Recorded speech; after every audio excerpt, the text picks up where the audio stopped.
Hello everyone, Michael here for Tactica Imperialis. Welcome to today's video. Today is going to be a 40k tactics video talking about Tau. I know people hate Tau and I talk a lot about Tau. Deal with it. So today is going to be a Tactica for Tau, and we're also going to be touching on the Farsight Enclaves because the Farsight Enclaves are my army. It's more how I operate, and so it makes sense for me to talk about them because that's what I'm used to. But of course, one can be a master of Montcar all they like, but there's a lot more to Tau than just dropping battle suits in your opponent's face, as much as that's the right way to do it. So I thought I'd get some help from a more experienced Shas'O? I think O. I'm going to go with O. And so I've recruited some help from across the pond in the form of Invasive Wargaming. Hey, thanks for having me. Not a problem. Good to have you here. So if you haven't heard of Mike or Invasive, make sure to head over to his channel and subscribe. It'll be very much worth your time. There's some good painting stuff, some tactics stuff, all the usual stuff you expect on the Warhammer channel. Just, it's got Tau, and yeah, bias. So, I guess the basic way to start with the Tau army is in the troop section. We'll go through this very quickly as sort of like a basic build, and then we'll talk about how to play the game, because I find that getting an army that has a theme works best for me. I mean, obviously everyone's got a different taste, but I find having a theme and like what I want my army to do before I actually put it on the board is more important. So let's take our Tau Codex and go back to page 1 and say, let's put an army together. Where do we start? We go HQ, we get troops, what goes in? Yeah, absolutely. So it kind of depends on what you want to do with your army, right? So you're talking about having a theme, and the theme can vary from either being extremely mobile or being very shooty and stationary. And so what you want to do kind of depends on the level of competitiveness that you want to have and the types of armies you're going to be facing. Yeah, I mean, I don't know how much of a tournament goer you are, but I'm not a huge tournament goer, so I can mainly focus on a semi-competitive meta. I don't know if you've maybe got a bit more competitive experience. Yeah, you know, I'm not traveling across the world doing tournaments, but when they're accessible to me, I do enjoy participating in them. So I try to keep my list to be a little bit more competitive than not, but you know, I'm not running just Riptides or anything like that either. So I'm glad to hear it. I think, yeah, if you're looking to do a mildly competitive list, you'll still want to start off with a commander of some sorts, and then, of course, if we're doing Farsight, then we'll want to have some crisis suits as our troop choices. And if not, Fire Warriors. Now, Yep. The obvious is the strike team with pulse rifles. Is there any value in pulse carbines and or breaches? So I like pulse rifles the most out of those three. They give you a good, reliable backbone for your army, good range, good strength, reasonable AP. So there's not a lot to complain about there. In comparison to the other two armaments, pulse rifles are going to be your go-to. Carbines, while they're nice, the two shots are at a shorter range, which, you know, ideally we're not going to want to be at with these guys. So I tend to stay away from them. And at that range, you know, whether they're 18 inches or 15 inches, you know, it's really not going to make a difference. Yeah. That 3 inches doesn't make a difference for you. It's a bit of a tomato at that point. Yeah, so you might as well have the extra range with the pulse rifle. And then the breachers are nice only if you can get them in a devilfish, but otherwise they're sitting ducks. Yeah, that's the way I will be running my breaches in the long run. Is I'm going to be piling them as part of a Counter-Strike cadre, which is a Farsight formation, because they get fast devilfishes, and then I'm going to give them EMP. I know generally I would never advocate over-upgrading troops, particularly flimsy ones like Tau, but breaches with EMP, to me, they have less range, obviously, but they can deal with light infantry because they've got a decent number of shots. If you can get them up close, they blow Marines away, and they're still dangerous to vehicles. You might just think, oh, I can just drive up and drop them off because, oh, look, everything's got strength 5. Oh, never mind, EMP, your Land Raider's dead. Ha, have a nice day.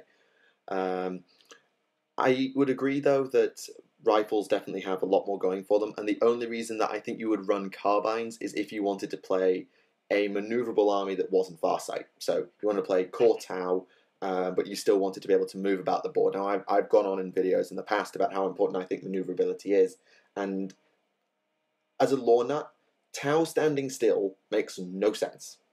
It makes absolutely no sense, and so pulse carbines to me have a benefit. And when you add in the pinning with a Fireblade, they have a small amount of value to them, but I still think rifles would be the way to go, particularly if you're starting out. So with the troops established, and Devilfish is for breaches only, or for any other type of troop? Well, so the thing about Devilfish is that they give you some nice mobility. It's another objective secured unit that you can use to steal objectives. But in the end, I think they're just too expensive for anything that doesn't absolutely require that level of maneuverability. So for breachers, they do require that maneuverability, and that Devilfish tax is worth it. But other things, I would rather use the points for something else. Yeah, that's fair. And it's the other thing that I find is no fire points, which is annoying for Pathfinders. But we'll get onto that in a bit. So with the troops established, also any worth in Kroot? They're Kroot are one of those units that historically were, useless and then okay, and then useless and then okay, and they kind of go through these cycles, right? And yeah. I like Kroot. But I like Kroot because they can outflank and have sniper rifles sometimes, although the outflanking and sniper rifles generally don't mesh very well. Agreed.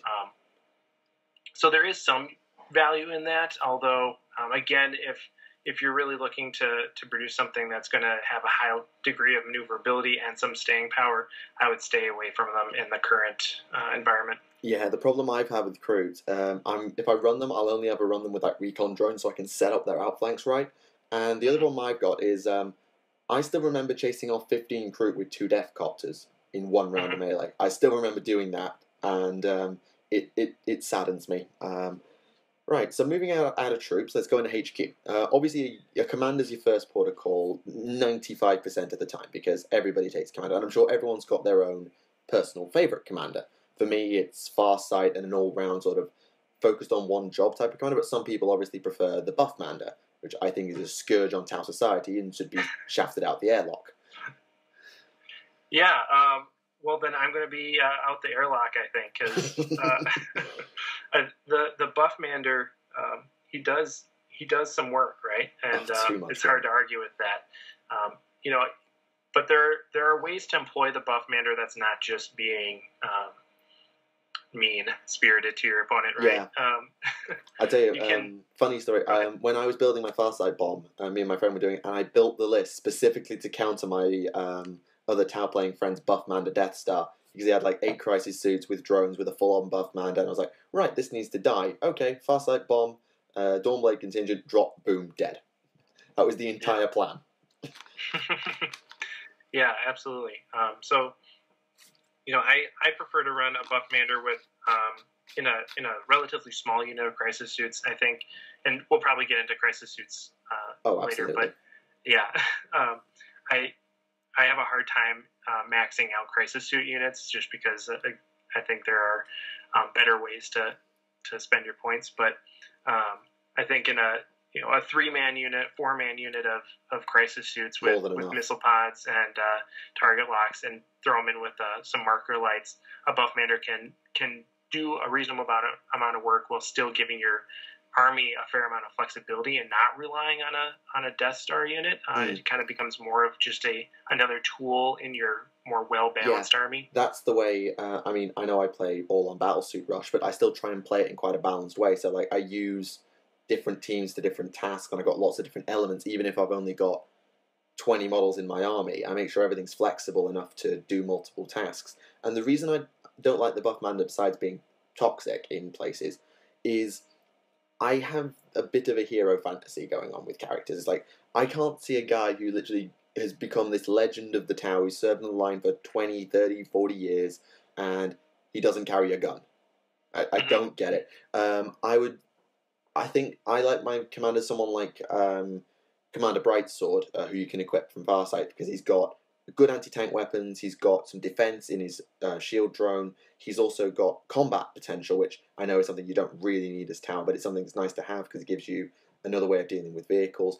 And I just like it if my characters can at least do something, because sure, making a 3-man squad better is great, but making a commander able to handle a multitude of situations. And by the same token, because I run the Farsight Enclaves quite classically, I have the multi-spectrum sensor suite on Torch Star, and I have Iridium Armor on Bravestorm. I have him, all these different relics on the buff mander knocking about, and I would almost argue that having different elements of the buff mander in different places, like this squad is better at ignoring cover, this squad can get Twin Link, this squad has the tanky guy, it means that you can spread the benefits out, even if they're not one super good unit at one job, they can all do a little bit, and I think that maybe is why I prefer to split my elements up. Yeah, sure.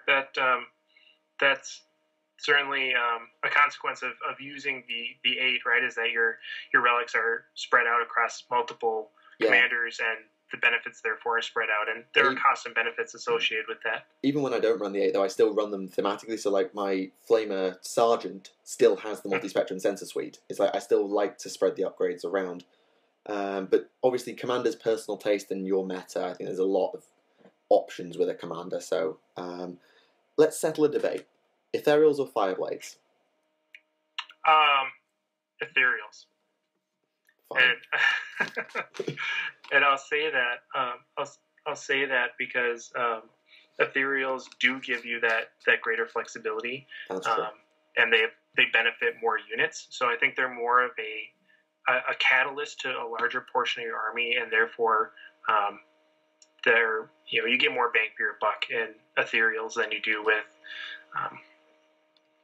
the Fireblade. Yeah, the only reason I would argue against an ethereal is that it forces you again to castle up because obviously you get this aura of benefit. You want to maximize the amount of units that benefit from said aura, and so that forces quote unquote you to castle up a little bit. And because I like my army maneuverable, I don't see it that way. But I know the ethereal is really good, and even when I'm playing against Tau, I would always say the ethereal is a priority target, even over and above commanders, because if you can take an ethereal at 1, free victory point, 2, deal with a decent buff that affects more units than a buff mander can. Mm-hmm. Yeah, actually, that's a really good point. Is that it's important for players not to use every tool that they have all the time, right? So it'd be really tempting with an ethereal to castle up, and you're right, that is a weakness of the ethereal, is that it does favor that castling, which in Maelstrom of War or other types of the current types of missions that we see in competitive play today, that's really not a winning strategy. No, because the time has now long passed where you can literally stand in a corner and blow your opponent off the board. Yeah. And so it's important to use the ethereal and any of your units selectively. Okay, that's fair enough. Do the special characters have a use? Shadow Sun, Farsight, Anvar, Aunshi, Darkstrider. Fill me in if I'm missing one. We could go old school with Angkor Proc. The Kroot Shaper, yes, he's cool. Yeah. No, I love that guy. So the special characters, they're pretty lackluster in my opinion from a competitive standpoint. I think you can do some really cool gimmicky things with Shadow Sun. And Darkstrider Breachers is one of my favorites. Yep, yeah, and Darkstrider Breachers is pretty nasty. When the recent Tau Codex came out, and they're talking about treating all units as if they were firing, or I'm forgetting the word now. Focus fire. Okay, Focus fire. I got super excited about Dawn Strider. I was like, oh man, this guy's going to apply this buff all over the place, and I'm glad that they did not allow that. And I think the other argument with the named characters in particular is if you are one of the buffmander ethereal types, Shadow Sun is no buffmander, Farsight is not a big enough beat stick, and anything Anvar can do, an ethereal can do cheaper. Absolutely, yeah. Anvar was never a very strong named character, just because he's not an independent character. Yep, and now he's dead, so he's never coming back again. Right. Yes. But yeah, I think if you're going to go with a named character, Shadow Sun would really be the most likely one, or Darkstrider in the particular case of Breachers. But overall, I think you're better with the nameless guy. Yeah. Right, so with the basics of your army established, at this point it depends on how you want to run your army. You can go down Cowyon or Montcar, and I think we're probably best not going into that debate because an army build guide is a completely different thing to a Tactica.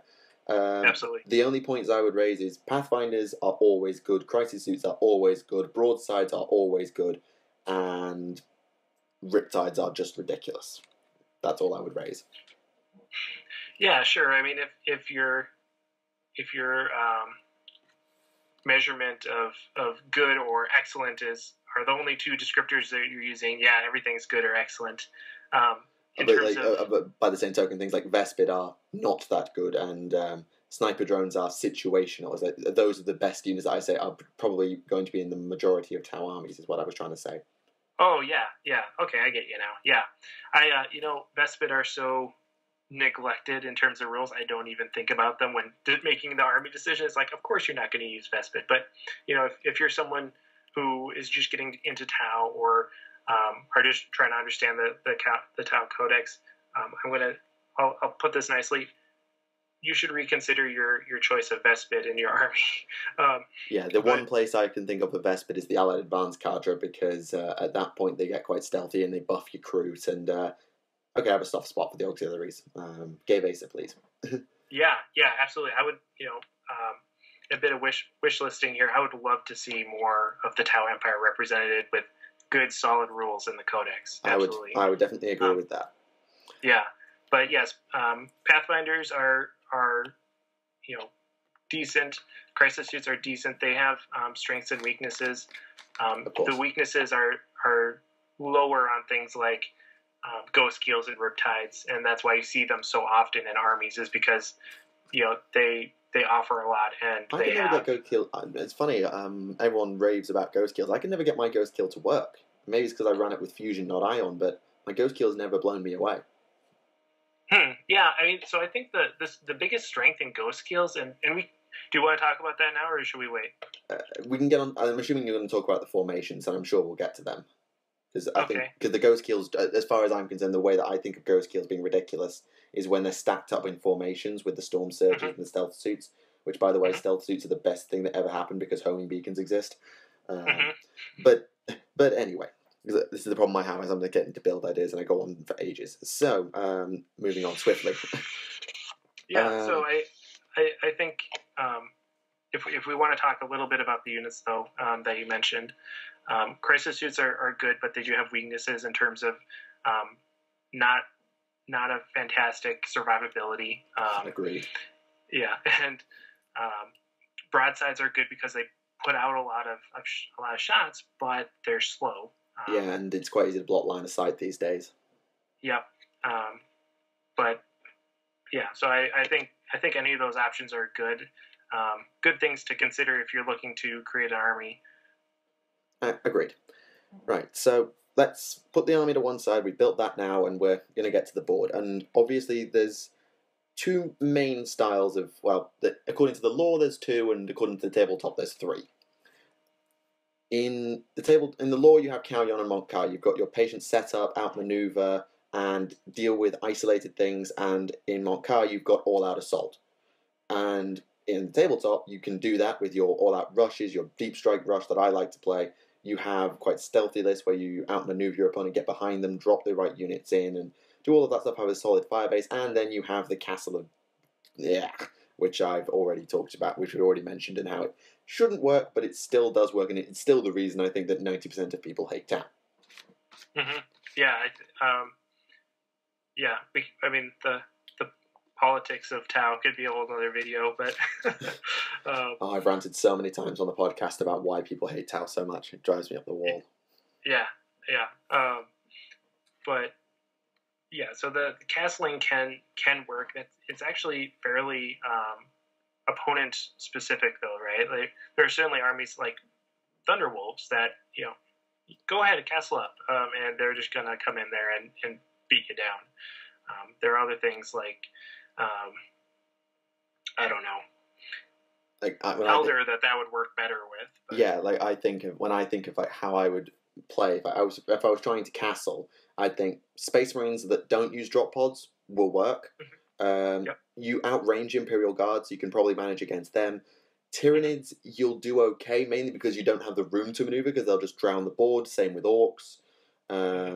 And other armies that maybe won't work so well is things like Dark Eldar, because they can dive behind cover, dive into combat, and be quite annoying, particularly if they can get multi-assaults off.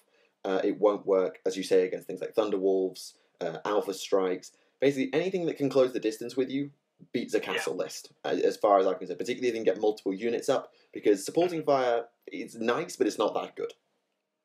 Yeah, I've castled. I've mistakenly castled in front of assault armies, and it never ends well, because either you're going to get multi-charge or somehow locked in a corner, and there's nothing you can do at that point. So I would agree with that. I really enjoy the maneuverable army, given the current objectives. I think that's the way to go, and it's hard to disagree with the results that maneuverable armies get. Agreed. Although, when you come to maneuverability, there's still two ways to play. You've got the patient way of just like casually outflanking, picking off isolated targets, playing it safe, and then you have face rush, either through deep strike or just I'm in your face now and I'm going to kill you. And while obviously you can play it both ways, I have a feeling that Kauyon, the slow way of just target priority, dealing with one unit at a time, one objective at a time, is probably the strongest way to play.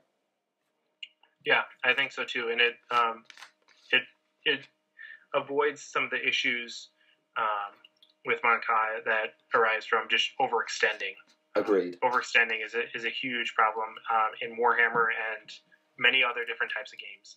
I would agree, and that's one thing I find quite often is if I if I scatter too much, or I miss a jump move, or something, I roll a 1 when I was killing on 2s, all of a sudden that unit can find itself not doomed, but certainly out of position, and in the small army that Montcar often encourages, because it requires battle suits en masse, it can become very problematic to dig yourself out of a hole. Yeah.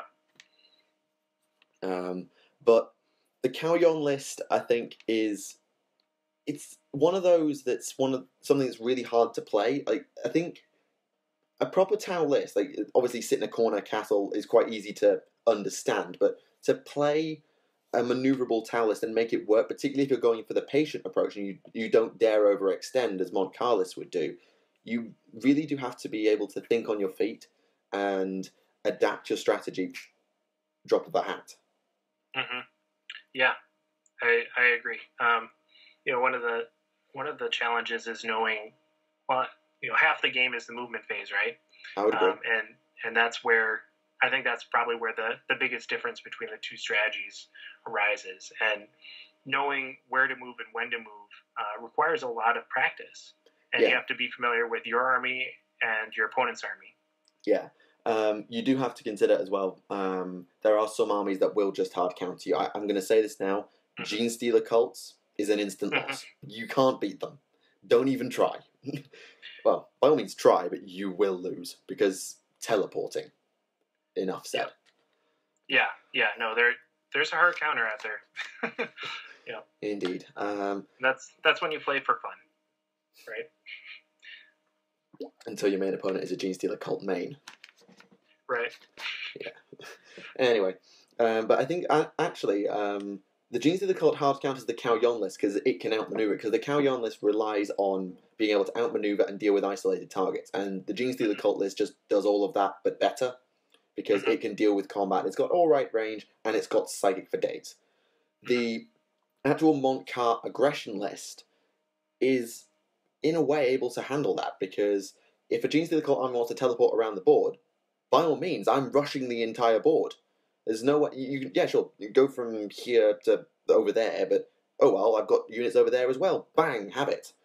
And particularly if you've got deep strike, and this is why I love Farsight so much. If you can just drop a deep strike bomb of like 4 or 5 different units in a retaliation card and just go, right, you're going there, you're going there, you're going there, you're going there. Oh, you wanted to teleport? Never mind, you're all dead.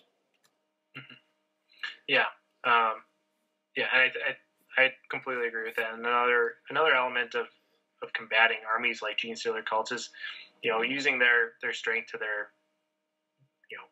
their disadvantage. So if you can promote them to overextend or get out of position, using that type of strategy, it's going to give you upper hand. Yeah, they say in the Code of Fire, never leave a man behind and never throw lives away, but it may be worth on occasions thinking, do I really need that Fire Warrior unit? Do I really need it? Nah, let's put it somewhere, bait and switch, and bang. For the greater good. And all that. Yes. And I think one thing I think people sometimes get in their heads with Tau is, particularly if you're new to them, is people just assume, oh, if my Riptide or my Crisis Suit looks at a unit, it's going to delete it. At least I got into that, at least early on, and I think you've got to learn as well that you can't just have every unit like Rambo styling it. Even if you are going to play the long game and go maneuverable, you have to be able to consider, well, can this unit do this job? Yes, but would it benefit from some help? Can I spare a unit to go and help it? Absolutely. This is why Devilfishes have a secondary purpose, because they provide you with protection when you're on the move, some extra ranged fire, some drones which can be good ablative shields, supporting fire if you pay for it, and particularly in the case of battlesuits who have low resilience but high output and damage, having, let's say, a Fire Warrior team run over to keep up with them, or a Kroot team arriving to help them out, or providing support, can really, even if they don't actually increase their damage output, increase their survivability, because your opponent's got to think, well, if I kill that Crisis team, I've now overextended to the teams that have been set up to counter me. You've got to try and think of mini, not kill teams, but mini detachments within your army. Yeah, I think one of the biggest things for anyone playing Tower, or really any army, is just be familiar with the math behind your units, right? So if you have a unit of Crisis Suits with missile pods, half of those shots are going to hit, and then, depending on the unit, X amount of those are going to wound. Yeah. So and even though you have this huge pile of dice that you're rolling, how many of those are actually going to translate into wounds? Well, not as many as you might think just looking at that pile. Yeah, and this is why you bring marker lights. End of debate. Absolutely, yeah. That's marker lights are one of the backbones of the Tower army, and I don't think you can have too many marker lights. Absolutely. I think a more chronic problem is too few. Yeah, it's the one thing I find in my battlesuit list is if I haven't paid for marker drones, I just have plasma rifles missing at the wrong moment, or an annoying 4+ cover save that just won't go down, and all of those little things. And I think realistically the amount of marker lights, obviously it scales with the game size, but I reckon if you can get one Pathfinder team and 2 other marker light sources, I think you're good. Like whether it's marker light drones or like Shas'O team leaders carrying them with target locks, it's just, you need to be able to get a few marker lights in a few places, and you'll be all right. Yeah, and so I mean, I will say that I think marker drones with a commander are better than Pathfinders, and numerically they are, just because you can get them to hit on 2s as opposed to 4s. Agreed. And they're jump or jetpack infantry, so there's some advantages there. So you do probably want to consider the likelihood of a marker light hit with your army construction, but I typically run between 5 and 9 marker light drones, and only some of those are associated with a commander. So yeah, it's just having them around is more useful, and they're even useful on Overwatch. Like if you just attach 2 marker drones to a Crisis team, then if you're supporting fire, you can use those marker lights to buff the next unit, which is possibly one of the most annoying things about marker lights, is the fact that they buff Overwatch. But hey, what can you do? Yeah, absolutely. And I mean, just think about it. If you get 1 marker light hit, you're doubling the chances of something hitting. Absolutely. And that can make a big difference for a unit that has multiple shots. Agreed. A lot of, I think we've touched on most of the stuff that Tau does and doesn't do, and the one thing that I always seem to maybe not fall into the fantasy of is, if I get charged, I'll be fine. And again, it comes back to your touch on overextending. It's you've got to think almost like the Firecast in a way. You've got to manage your resources, and it falls back into everything we've been saying about sending teams of units to do a job, not leaving units isolated, not overcommitting to one objective, one thing and another. I think that if there's one message that I would take away from this, it's you have to be mindful of your resources and potentially overly cautious with them, because particularly if you don't have marker lights, they have a tendency to let you down on their own. Yeah, and maybe even thinking like the Earthcast, in that we're engineering this army to not have a single point of failure. When we're designing an army, we want it to have multiple units that can contribute to the same overall goal.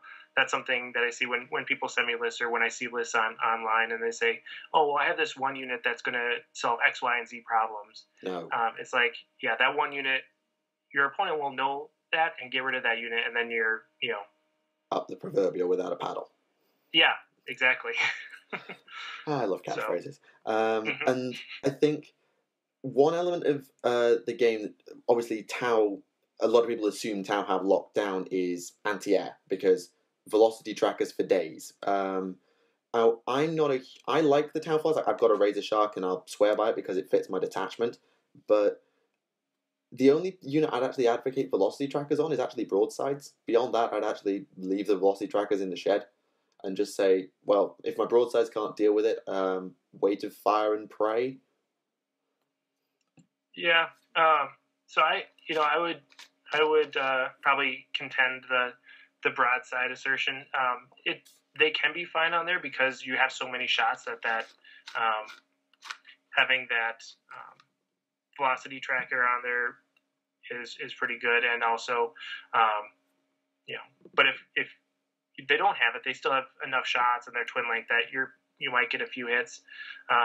Really, I like to put early warning override on broadsides because they can shut down something that's really going to hurt. But Riptides also have a certain aptitude for velocity trackers if you kit it correctly. So if you give it a burst cannon and smart missile systems, a velocity tracker can be useful. Agreed.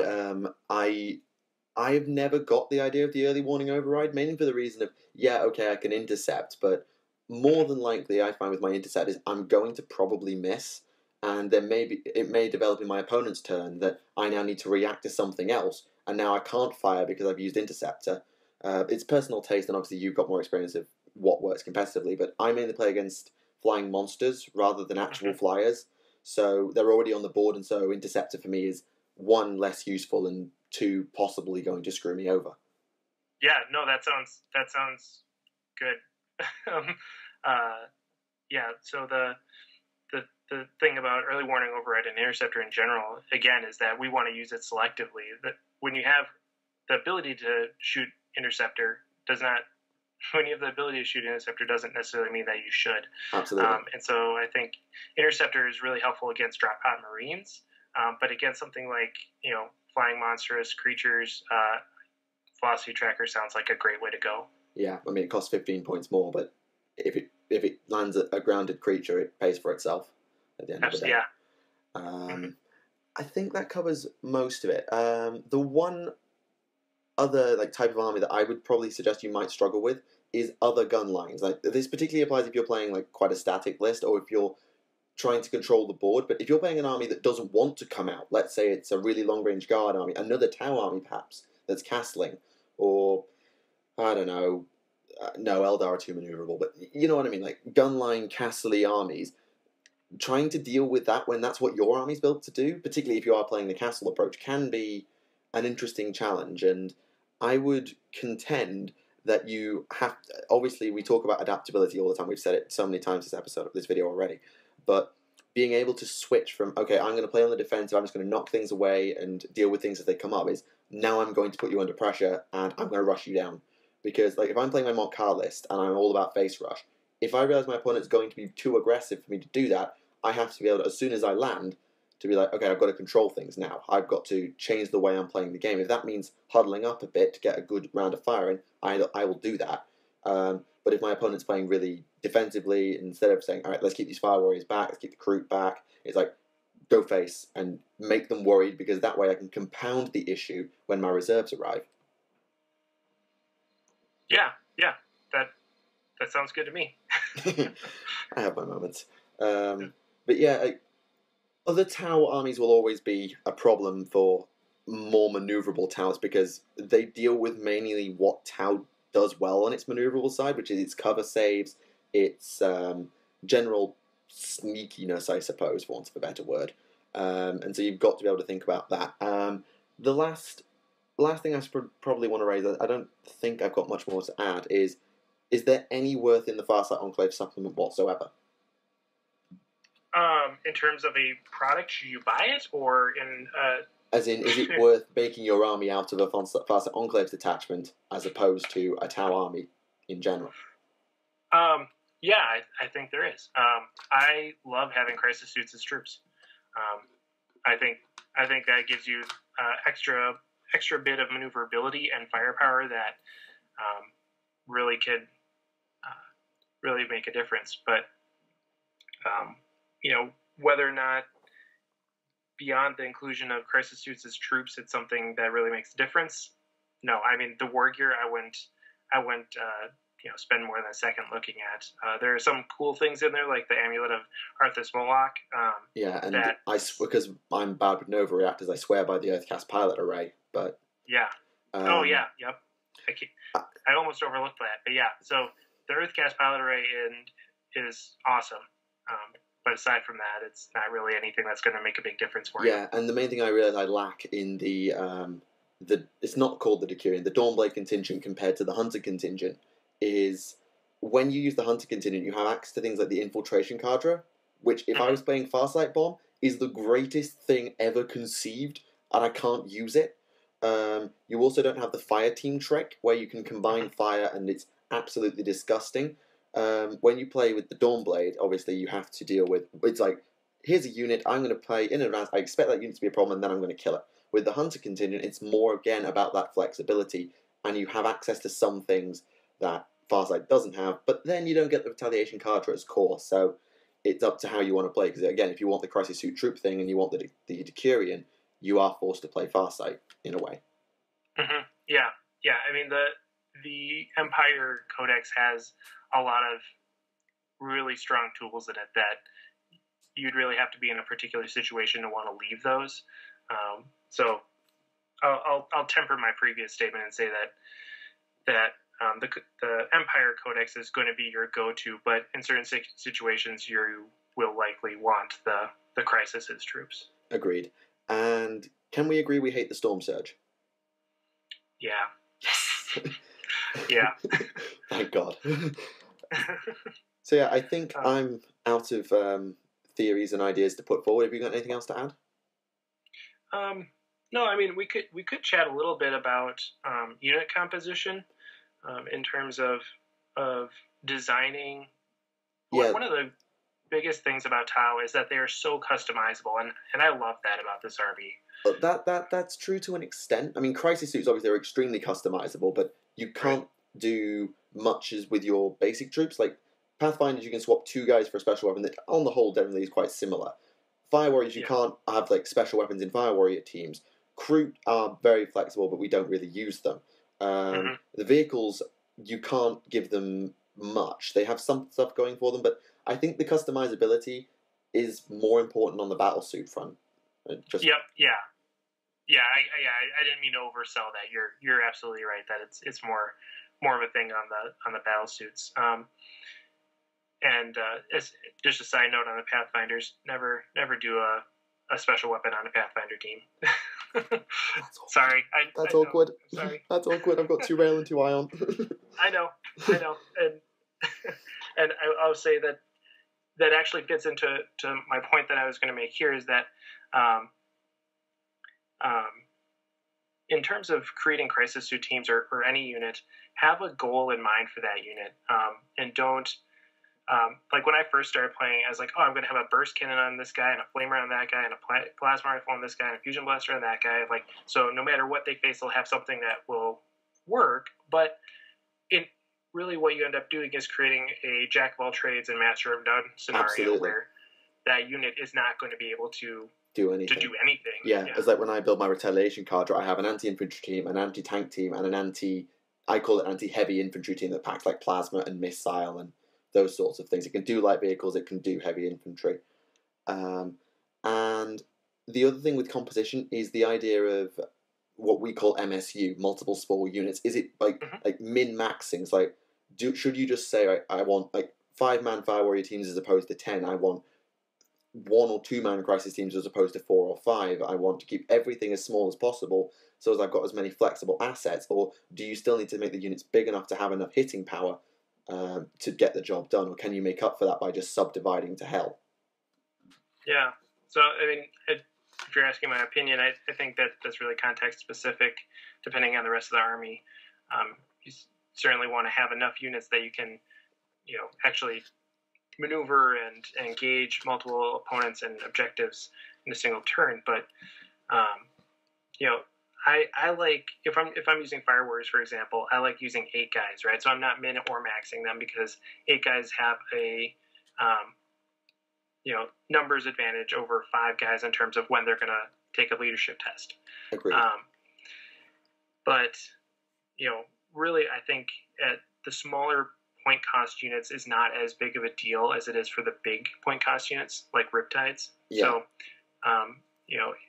if it comes down to having a unit of Riptides and you could have 1, 2, or 3 Riptides in that unit, either have 1 or 3, don't do 2. Oh. Okay, we're back. Okay, had a little connection glitch there. Yeah, did you get what I said? You said don't take 2.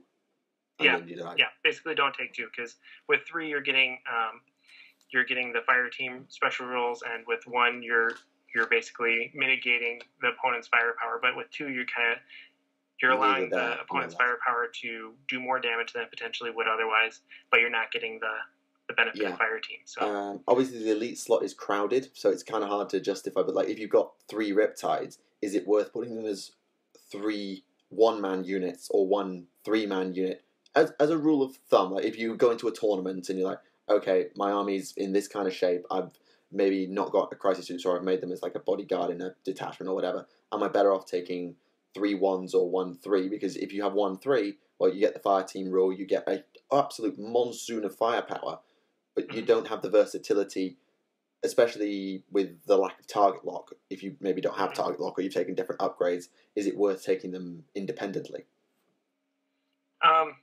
Yeah, so I mean, this is one scenario where Farsight can be a useful tool, right? That you can move your crisis suits into troop slots and avoid that conflict. Yeah. But there is something to be said for having three Riptides in a unit aside from the fire team rule, and that is marker lights. Again, you get to exploit marker lights, and it's you're going to be not guaranteeing, but have a lot higher chance of being a unit that can delete things in a single round of fire if you have 3 Riptides in 1 unit as opposed to spread out to 3. Yeah, it's just the argument of overkill, I suppose. And I have this particularly with my broadsides, actually, because like 2 broadsides in 1 unit is mostly, if you can get a line of sight, enough to delete whatever it clicks. But 2 1s, I find, particularly if you're in a detachment where they can get relentless, let's say the retaliation cadre, actually have more players that can get around and deal with stuff. And because, well, 12 missile shots is not 12, but you know what I mean, a big number of missile shots that are all twin linked can actually be enough without needing the overkill. And in the case of Markolite arguments, well, in the Enclaves Decurion, you can actually use, I forget its name right now, the rule where you can treat 3 or more units as firing as 1 anyway to get that Markolite benefit. Yep, yeah, and that focus fire rule. Or whatever it is, yeah. So I would agree with you that it is better to have 3 units of 1 than 1 unit of 3 if you can. Absolutely. That would be my default, is 3 units of 1. Okay.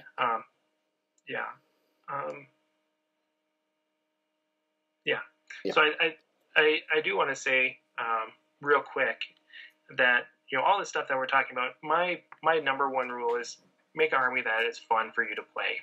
Absolutely. I don't want to bring an army that has a bunch of units that I'm not enthusiastic about, or anything like that. So do an army that is fun for you, regardless of its strengths or weaknesses, right? Yeah, I can support that argument. And I think this is something that you have to consider as like what sort of person you are when you play 40k. Like, I built my army with the lore in mind first, and then try and make it fit around the lore while still being competitive. Other people build competitive armies and then try and get a theme shoehorned in, and it doesn't always work. And I think it's got to be what suits you. But I think for the purpose of a Tactica, the one piece of advice that I would give to all the aspiring Shas'Els that are stuck through 45 minutes of rambling, what I would say is, if you are going to build an army, think like, as I say, the Firecast, or as you said, the Earthcast. You need to be able to be careful with your warriors and use them in specific roles, give them what they're supposed to do, but at the same time, you have to be efficient, you have to be structured, and you have to make sure that there's no weak points that are blatantly obvious and saying to your opponent, please exploit this and kill me because I'm an idiot. Yeah, that seems exactly that's exactly what I would say. So yes, I think that is just about everything for today. Thank you very much for your time, Invasive Wargaming. It's been a pleasure to have you. Yeah, it's been great talking to you. Yeah, and I'm sure at some time or another there will be more between the two of us on one channel or another, and who knows, maybe I can wrangle the podcast guys, but well, that's a story for another day. So thank you very much for watching, ladies and gentlemen. My name is Michael for Tactica Imperialis. If you have any thoughts on what we've said in today's video, make sure to let us both know in the comments below. Thank you all for watching, and goodbye.